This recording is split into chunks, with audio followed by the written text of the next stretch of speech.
Saat ditanya Xiao Yan, dia sedikit terkejut. Jika dia menyangkalnya, dia mungkin tidak bisa menyelesaikannya dengan lancar. Tidak masalah apakah itu yang mulia atau bukan. Menurut Xiao Yan, itu hanyalah identitas yang diberikan kepadanya oleh dua orang kuat. Yang membuat Xiao Yan khawatir adalah dia tidak tahu, apakah orang di depannya adalah kawan atau musuh. Tubuh ini tidak diambil dariku, tapi dari tangan klan dewasa asli. Xiao Yan tidak langsung menyangkal identitasnya, ia ingin mengobrol dengan orang di depannya dan melihat bagaimana situasinya. Apakah Anda di sini untuk membuat keributan? Cahaya keemasan gelap di sekujur tubuh pria itu bukan berasal dari kulitnya, melainkan seolah-olah berasal dari daging di bawah kulitnya. Mengapa sekarang kita perlu mempermasalahkan ini? Xiao Yan tersenyum ringan. Mengenai identitasnya, Xiao Yan kini telah belajar untuk bergantung pada situasi. Sekarang orang lain ingin dia menjadi raja jahat, maka dia adalah raja jahat. Tuan jahat pasti memiliki aura tuan jahat untungnya. Yu Yan dan Xiao Yan menyebutkan sesuatu tentang tuan jahat sebelumnya, jika tidak, Xiao Yan tidak akan tahu apa-apa. Memang benar klan dewa asli telah menurun sekarang, tapi aku masih terjebak di sini. Pria itu berkata dengan getir, menatap Xiao Yan dengan mata yang sangat iri. Aku bisa menghancurkan formasi ini dan melepaskanmu, kata Xiao Yan. Pria itu menggelengkan kepalanya dan berkata, saya tidak memiliki tubuh fisik, untuk diintegrasikan dengan formasi ini, dan formasi tersebut akan menghancurkan fisikku. Xiao Yan dan Wei Yan sedikit terkejut. Mereka memang menyadari ada yang aneh pada dirinya, tapi itu bukanlah hal yang aneh pada tubuh jiwanya. Dia juga memiliki kekuatan fisik yang kuat. Saya mencium bau aneh di sini, dan saya tidak menyangka itu adalah teman lama, hanya saja butuh waktu lama hingga saya lupa, dan mengingatnya.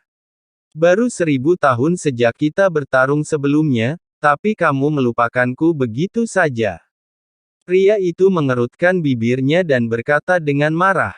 Haha, maafkan aku tidak pernah terlalu terkesan dengan lawanku yang kalah. Xiao Yan tidak tahu apakah tuan jahat akan dikalahkan, tapi hampir tidak mungkin untuk mengalahkan monster seperti tuan dan tuan jahat. Wajah pria itu menjadi semakin jelek ketika mendengar ini, namun tidak ada kemarahan di wajahnya. Jelas tebakan Xiao Yan benar, Ye Zun mengalahkan orang ini. Selama ribuan tahun, berbicara tetaplah hal yang buruk seperti biasanya. Jika aku masih dalam tubuh fisik, aku pasti akan melawanmu lagi. Ada semacam pertikaian di mata pria itu, tapi itu hanya berkedip-kedip. Jika kamu benar-benar ingin bertarung lagi, klonku bukanlah tandinganmu, tapi seharusnya tidak menjadi masalah jika kamu memberiku waktu untuk melampauimu. Seharusnya tidak menjadi masalah jika memberiku lebih banyak waktu. Xiao Yan mengangkat bahu, dan bisa menjelaskan mengapa Xiao Yan tidak menerima tantangan itu sekarang. Saya sudah memiliki darah dewa, tetapi saya masih harus terus menerobos ke alam leluhur. Tidak ada harapan pria itu hanya akan menuangkan air dingin ke Xiao Yan.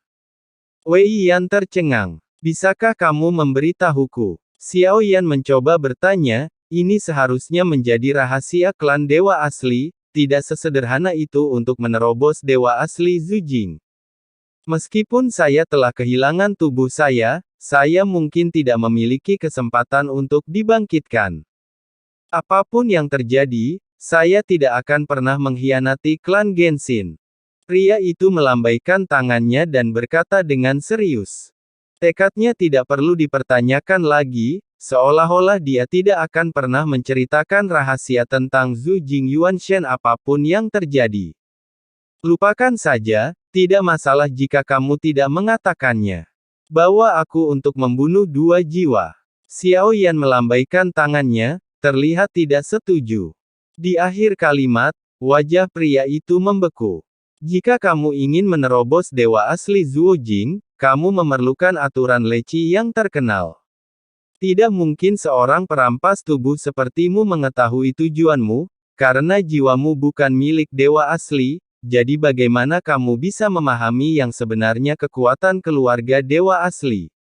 Pria itu berkata perlahan dan mencibir, seolah dia sedang mengejek Xiao Yan yang telah mengambil raga jiwanya.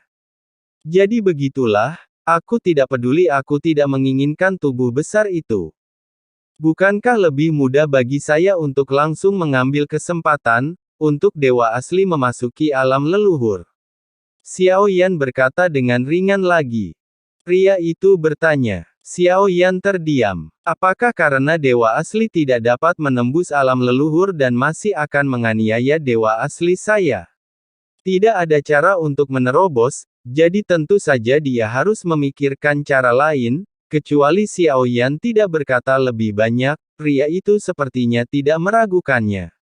Kecuali kamu bisa menerobos Zhu Jing Yuan Shen, lanjut pria itu, Xiao Yan mengatakan apa yang belum dia selesaikan.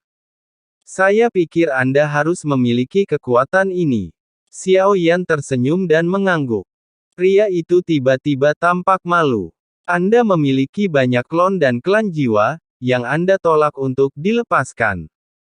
Tubuh fisik jiwa cukup kuat, jadi mengapa tidak memiliki klon kuat lainnya? Jawab Xiao Yan. Pria itu terdiam dan Xiao Yan melambaikan tangannya. Lupakan saja, kamu terus diam di sini. Berencana pergi, selamat tinggal, dan setelah mengatakan ini sambil tersenyum, dia berencana untuk pergi. Tidak ada yang bisa kamu lakukan jika kamu menunggu, tapi kamu harus berjanji padaku untuk tidak membunuh siapapun dari klanku lagi.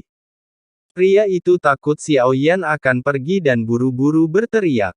Lumayanlah jika saya memiliki lebih dari orang lain, saya akan membunuh tubuh fisik jiwa. Saya berencana untuk melafalkan beberapa kalimat lagi. Jika Anda tidak kehilangan tubuh fisik Anda, saya akan mengambil tubuh Anda juga. Xiao Yan begitu arogan sehingga dia terlihat sangat santai saat membicarakannya. Meskipun dia tidak tahu apa karakter Ye Zun, Xiao Yan hanya bisa mengandalkan imajinasinya untuk bertindak sesuka hatinya. Bagaimanapun, tidak mungkin pria di depannya bisa memahami Ye Zun dengan baik. Anda, klan dewa asli, sangat mencemooh sehingga Anda sombong dalam segala hal, dan tidak akan mempertimbangkan orang lain. Klan Genshin kini dalam bahaya, Xiao Yan tampak menyesal dan menggelengkan kepalanya. Meskipun saya terjebak di sini, tidak masuk akal bagi Anda untuk berbicara tentang betapa kuatnya Yuan Shen. Anda harus tahu bahwa pada waktunya, Anda pasti akan menjadi salah satu ras terkuat di banyak dunia. Pria itu berkata dengan percaya diri, dengan arogan percaya bahwa mustahil bagi dewa asli untuk memusnahkan ras, dan bahkan lebih kecil kemungkinannya bagi dunia luas untuk runtuh dan binasa. Kalau aku bilang aku datang dari masa depan, percayakah kamu? Xiao Yan berkata dengan hati-hati. Apa menurutmu aku bisa mempercayainya? Pria itu tidak dapat menahannya lagi dan memutar matanya ke arah Xiao Yan. Atau dengan kata lain, Anda berasal dari dunia masa lalu dan masa kini, tempat klan Yuan Shen dan dunia luas telah musnah. Kata Xiao Yan. Pria yang mendengar ini awalnya tampak bingung, lalu melirik ke arah Xiao Yan, dan kemudian matanya berangsur-angsur berubah, dia memandang Xiao Yan seolah-olah sedang melihat seorang psikopat. Tahukah Anda perbedaan antara penyakit mental dan neurosis? Penyakit mental terutama menyiksa diri sendiri. Penyakit mental terutama menyiksa orang lain. Saya pikir Anda termasuk dalam kategori yang terakhir. Pria itu memandang Xiao Yan saat ini, dan dia merasa Xiao Yan ada di Huzhu. Xiao Yan menghela nafas. Pria yang terjebak di dalam formasi itu menyedihkan. Dia bahkan mungkin tidak tahu apa yang terjadi sampai Sister Chu meninggal. Apakah Anda mengenali ini? Xiao Yan berkata tidak peduli seberapa banyak dia berkata, dia tidak dapat memahaminya, jadi dia hanya bisa menunjukkan pakaiannya untuk membuktikannya. Seorang kerabat melayang di telapak tangan Xiao Yan, dan sebuah labu muncul di tangannya. Panci ini adalah labu ilahi bermata 9 yang diberikan kepada Xiao Yan oleh leluhur Changmang.